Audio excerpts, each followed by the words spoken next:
Thank you for joining me. Can you please tell me your name and what office you're from? Hi, I'm Yvonne. I'm from the Warren office, and I'm actually 50 years old, and I started doing personal care work when I was in college. It was the highest paying job on campus. How did you hear about CRI? Indeed, Mm-hmm. through Indeed. I decided to go back to work because I bought a '74 Volkswagen Beetle, Oh, and I wow. needed car parts. And because I did this in college, I've always been very happy with people, so that was the plan. My husband got sick again, and it's been nice to have that easy job and stress-free job while I've been taking care of him. So, like, if people were interested in this position, would you recommend this job to someone else? I would recommend this job to someone else and have. It's just communicating with people, doing the things that they can't do for themselves anymore. Even if it's vacuuming, they can't quite extend themselves that long and walk across the floor that many times. And I try not to do it my way, but how they used to do it, so that it's an enhancement of what they used to do. Sometimes it's just somebody to talk to that they don't get a chance to do, and it relieves the family. I do some housekeeping sometimes, and sometimes it's full-on physical work where somebody might be a quadriplegic. Right, right. Now, if I talk to one of your consumers, what would your consumers say about you? They love me. Oh, yay! Yeah, I do think a lot of them request me. I see them in town sometimes, people that I started out with that were very easy, and they say, well, it's just housekeeping, but they say, you know, I wish you would come back. I say, I go where they tell me to. I know I'm needed on a higher skilled level for some people, and unfortunately, I can't duplicate myself. What would you tell a new person and how to connect with the consumers? What would you say? Be yourself. You know, they were you at one time, even if they're elderly. Even though times have changed, some of those things remain the same. You know, they have stories to tell about how fast they went this car. Yep. And VCRs and yeah. Yes. If your consumer's having a bad day, how do you turn their day around or try to make their day better?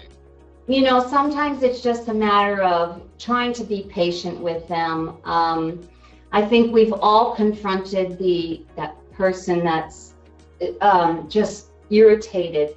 For example, stroke victims often have had their future taken away from them. This isn't what they planned for. Nobody planned for this. And they may not be over that remorse as of yet. So try and work with them and just continue to give the positivity in life and tell them, I'm here to help you. I'm not here to replace you. What can we do today? Tell me what you'd like to do. How can I help you today? Well, my number one advice is get to know the pets. Yeah. Got it in with their pet. That's their special person. Yeah. Get to know the pets first, and you'll get to know them. But when you're stressed out, what do you like to do to de-stress yourself or relax?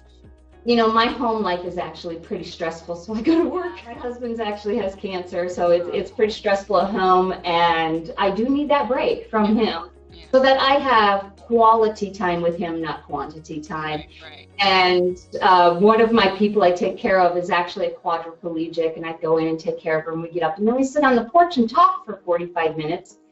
And I said, you know what? You are my therapist. Because what is a therapist but somebody who listens to you? And she put it the best. She says, not only is he going through cancer, but so are you. And how do you help a consumer keep their independency? It is difficult to know that barrier of how much to help them and how to do what level of, you don't want to do everything for them. But a stroke person does have one good hand and maybe one good leg, and they can walk, but it might be a little bit slower. and they can pick out their own outfit. And when washing, they can wash one side of their body, and they might need a little help with just this part of their hair that they can't quite reach for that arm. So you really got to get to know the person and not jump in. And I use the term, how can I help you? You look like you might need a little bit of help. How can I help you? How long have you been working for CRI? Actually, I started in March. Like I said, we actually worked for them. This is the second time my husband's gone through cancer. So I did work for them previously when my life fell apart. I knew what to expect this time, so I was a little more organized, and I knew I needed a job where I wasn't taking anything home with me. And CRI is perfect for that, and they have worked with me so well. My husband was life flighted to Erie, and I called them up at the last minute, and I said, I have an emergency. This is what's going on. Can you do housekeeping for this gentleman? Go in, check him, make sure he's okay. I will come back to that quadriplegic, and I will get him out of bed. I know that's a higher level that not everybody can do, and it's on this end of town anyhow. And they said, thank you so much for working with us. And I said, thank you for not firing me. What would you tell your consumers your hopes are for them? You know, I actually hope the best I want the best for all of them. I want the best equipment and the best care. I can think of it in the world of technology, like, boy, wouldn't it be neat if there was a device to do, if I can think it, it exists, because I'm 50. So I do want the best for them, and I try and say to my supervisor, you know, I think somebody needs to come in and maybe sell some equipment or tell them about this equipment, so to speak, as a salesperson, or the technologies that exist today. As this person's level continues to deteriorate, how can we make her life even better? Well, I really thank you for coming up early in the morning to talk to me, and I'm so glad this worked out. And thank you so much, and I hope you have a great day. Thank you. It's very nice to meet you. Bye-bye.